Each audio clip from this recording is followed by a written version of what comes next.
3. Les élections municipales, les 15 et 22 mars prochains, vous avez jusqu'à demain pour vous inscrire sur les listes électorales. Dernière occasion de participer à un scrutin qui s'annonce extrêmement tendu dans certaines communes. Et pas seulement à cause de la bataille politique, mais surtout à cause de l'ingérence des narcotrafiquants. À Échirolles, près de Grenoble par exemple, la maire communiste, candidate à sa réélection, avait fait du démantèlement des points de deal l'une de ses priorités. Un engagement qu'elle paie cher aujourd'hui. Son véhicule de service a été incendié le mois dernier, probablement l'œuvre des narcotrafiquants. Reportage du correspondant d'Europe 1, Jean-Luc Boujon.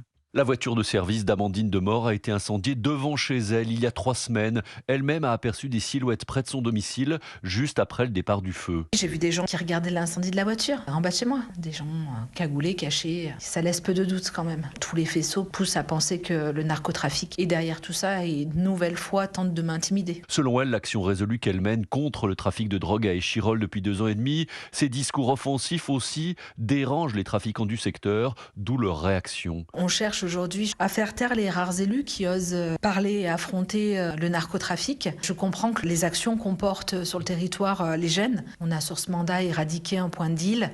C'est pas rien, parce que ça se décrète pas, c'est le fruit d'un long travail. Il y a le déploiement des caméras, je sais que tout ça gêne et c'est pour ça qu'on continue à les déployer. Amandine Demort qui reste très déterminée dans son combat. Je suis maire et je n'ai pas le droit dans ma fonction d'avoir peur puisque j'ai des combats à mener au quotidien. Et personne ne me dissuadera de me présenter aux élections. La maire communiste qui sera donc bien candidate à sa propre réélection le 15 mars prochain. Échirolles, Jean-Luc Boujon.